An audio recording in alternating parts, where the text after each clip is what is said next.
other state like that, but very rare state where a Menon has been our chief minister. A Reddy has been our chief minister.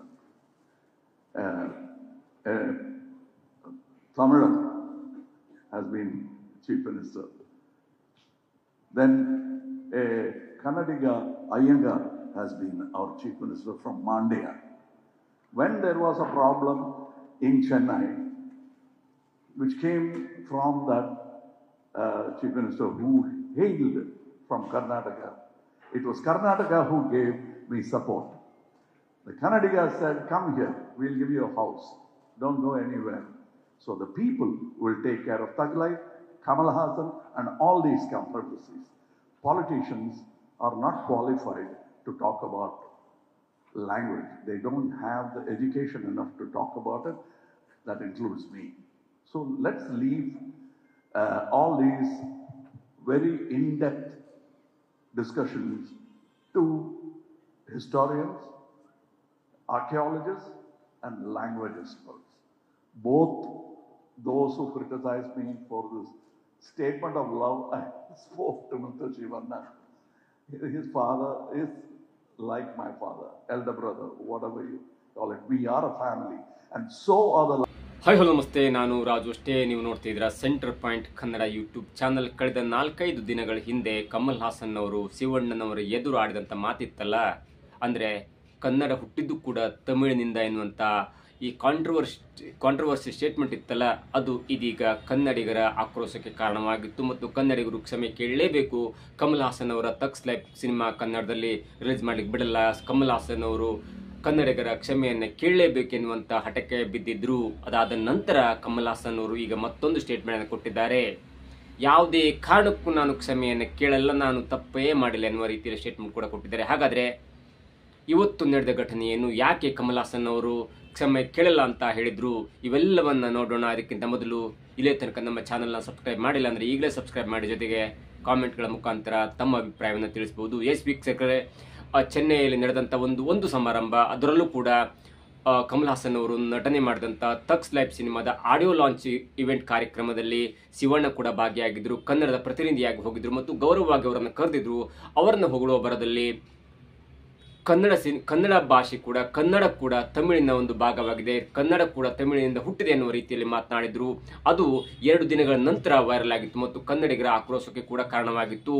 ಯಾಕೆ ಕಮಲ್ ಹಾಸನ್ ಅವರು ಈ ತರ ಮಾತನಾಡ್ತಿದ್ದಾರೆ? ಕಮಲ್ ಹಾಸನ್ ಅವರಿಗೆ controversy ಬೇಕಿತ್ತ?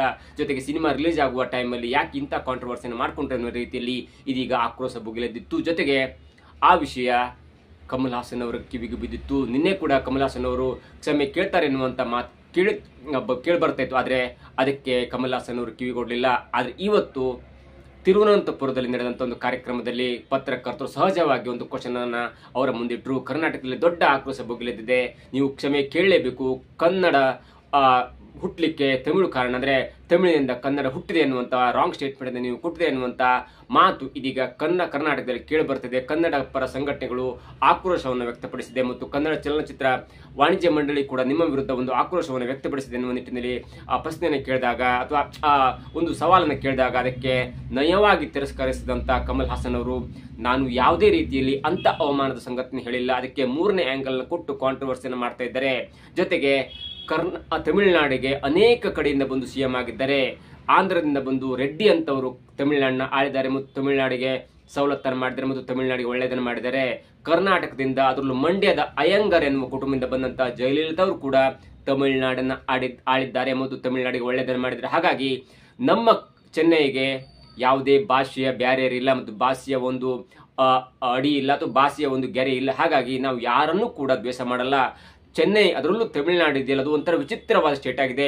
ಎಲ್ಲರನ್ನೂ ಕೂಡ ಕರೆದು ಗೌರವವನ್ನು ಕೊಡುತ್ತೆ. ಅದೇ ನಿಟ್ಟಿನಲ್ಲಿ ಶಿವಣ್ಣವರು ಬಂದಾಗ ಶಿವಣ್ಣನವರ ತಂದೆಯಾದಂಥ ಡಾಕ್ಟರ್ ರಾಜ್ಕುಮಾರ್ ಅವರು ನಮ್ಮ ತಂದೆಯವರನ್ನ ಪ್ರೀತಿ ಮಾಡ್ತಿದ್ರು. ನಾವು ಕೂಡ ಶಿವಣ್ಣ ಮತ್ತು ನಾವು ಕೂಡ ಅಣ್ಣ ತಮ್ಮಂದಿರ ರೀತಿಯಲ್ಲಿ ಇದ್ದೀವಿ. ಹಾಗಾಗಿ ನಾನು ಹೇಳಿದ ಆ ಮಾತನ್ನ ಇದೀಗ 3ನೇ ಆಂಗಲ್ ಅನ್ನ ಕೊಟ್ಟು ಇದೀಗ ಕಾಂಟ್ರವರ್ಸಿಗೆ ಹೇಳ್ಕೊಂಡು ಬಂದಿದ್ದಾರೆ. ಹಾಗಾಗಿ ನಾನು ಯಾವುದೇ ಕಾರಣಕ್ಕೂ ಕೂಡ ಅದು ಪ್ರೀತಿಯ ಹೊರತು ಕ್ಷಮೆ ಕೇಳುವಂತ ಮಾತಲ್ಲ ಎನ್ನುವ ರೀತಿಯಲ್ಲಿ ಮತ್ತೆ ತಮ್ಮ ಮಾತನ್ನ ಪ್ಲೇಟ್ ಚೇಂಜ್ ಮಾಡಿದಾರೆ ಅಂತ ಹೇಳ್ಬೋದು. ಆದರೆ ಅವರು ಆಡಿದ ಇಂಟೆನ್ಷನ್ ಯಾವ ರೀತಿ ಇತ್ತು ಗೊತ್ತಿಲ್ಲ. ಅದು ಪ್ರೀತಿಯಿಂದ ಹೇಳಿದರು ಅಥವಾ ಶಿವಣ್ಣನವರನ್ನ ಹೊಗಳುವ ರೀತಿಯಲ್ಲಿ ಹೇಳಿದ್ರು ಗೊತ್ತಿಲ್ಲ. ಆದರೆ ಅದು ಅದು ತೆಗೆದುಕೊಂಡ ರೀತಿ ಇದೆಯಲ್ಲ ಅದು ಈಗ ದೊಡ್ಡ ದೊಡ್ಡ ವಿವಾದಕ್ಕೆ ಕಾರಣವಾಗಿದೆ. ಅವರು ಹೇಳುವ ರೀತಿಯನ್ನು ಸ್ವಲ್ಪ ಚೇಂಜ್ ಮಾಡ್ಕೊಂಡು ಹೇಳಿದ್ರೆ ಅದಕ್ಕೆ ಆಕ್ರೋಶ ಭುಗಿಲು ಹೇಳ್ತಾ ಇರಲಿಲ್ಲ. ಆದರೆ ಅವರು ಹೇಳುವ ರೀತಿ ಇತ್ತಲ್ಲ, ನಿಮ್ಮ ಭಾಷೆಯ ಮೂಲ ಕೂಡ ತಮಿಳಿನಿಂದ ಬಂದಿದೆ ಎನ್ನುವಂತ ಆ ವ್ಯಾಖ್ಯಾನ ಇದೆಯಲ್ಲ ಅದು ಈಗ ದೊಡ್ಡ ಕಾಂಟ್ರವರ್ಸಿಗೆ ಕಾರಣವಾಗಿತ್ತು. ಇವತ್ತು ಅವರು ಕ್ಷಮೆ ಕೇಳಲ್ಲ ಅಂದ್ರೂ ಕೂಡ ಅದು ದೊಡ್ಡ ಕಾಂಟ್ರವರ್ಸಿ ಆಗ್ತಿರಲ್ಲ. ಅವ್ರು ಹೇಳಿದ, ನಾನು ಪ್ರೀತಿಯಿಂದ ಹೇಳಿದ್ದು ಶಿವಣ್ಣನವರು ಉದ್ದೇಶ ಮಾಡಿ ಶಿವಣ್ಣನವರ ತಂದೆಯ ಪ್ರೀತಿ ಅಥವಾ ಶಿವಣ್ಣನವರ ಪ್ರೀತಿ ನಮ್ಮ ಕುಟುಂಬದ ಪ್ರೀತಿ ಎನ್ನುವ ರೀತಿಯಲ್ಲಿ ಹೇಳಿದ್ರೆ ಅದು ಮತ್ತು ದೊಡ್ಡ ವಿವಾದಕ್ಕೆ ಕಾರಣವಾಗ್ತಿರಲಿಲ್ಲ. ಆದರೆ ಅವರು ಎಕ್ಸಾಂಪಲ್ ಕೊಟ್ಟು ಹೇಳುವ ರೀತಿ ಇತ್ತಲ್ಲ, ಅಂದ್ರೆ ಎಲ್ಲಿ ತನಕ ಅದು ಸರಿ ಇತ್ತಂದ್ರೆ ಆಂಧ್ರದ ರೆಡ್ಡಿಯವರು ಕೂಡ ತಮಿಳುನಾಡಿನ ಮುಖ್ಯಮಂತ್ರಿ ಆಗಿದ್ದಾರೆ.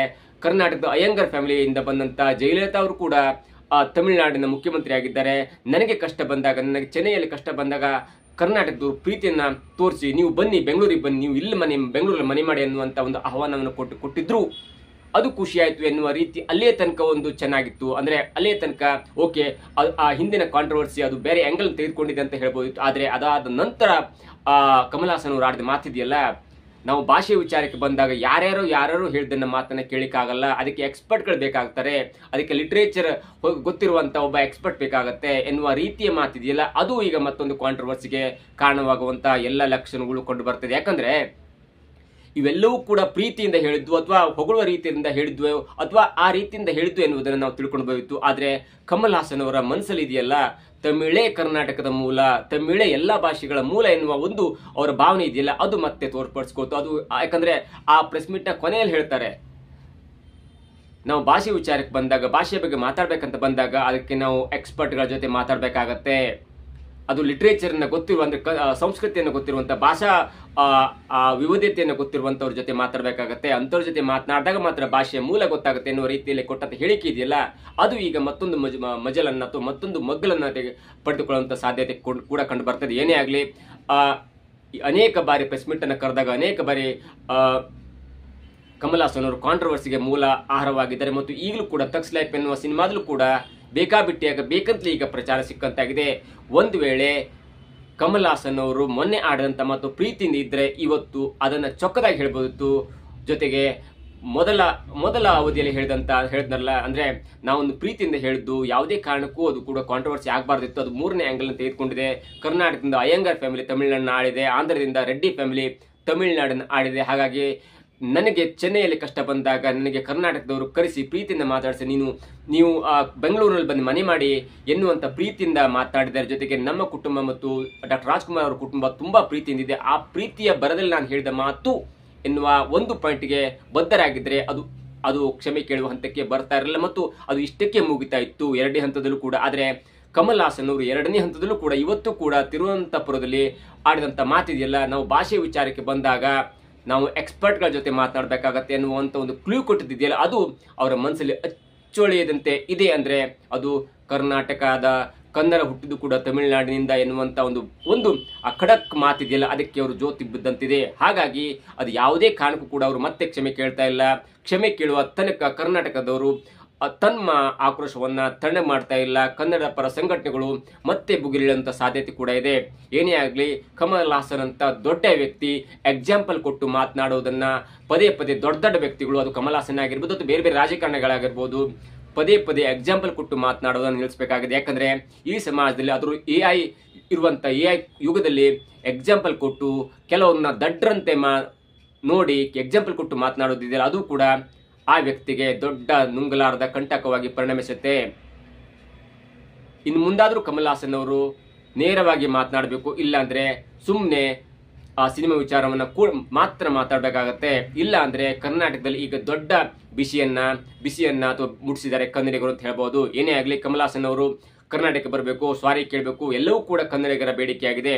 ಆದ್ರೆ ಚೊಕ್ಕದಾಗಿ ಕಮಲ್ ಹಾಸನ್ ಅವರು ಈ ವಿವಾದಕ್ಕೆ ಅಂತ್ಯವನ್ನು ಹಾಡಬೇಕಾಗಿದೆ ಎನ್ನುವುದು ನಮ್ಮ ಆಶಯ. ಇದಾಗಿತ್ತು ಇವತ್ತಿನ ವಿಶೇಷ. ನೋಡ್ತಾ ಇರಿ centre point Kannada YouTube channel.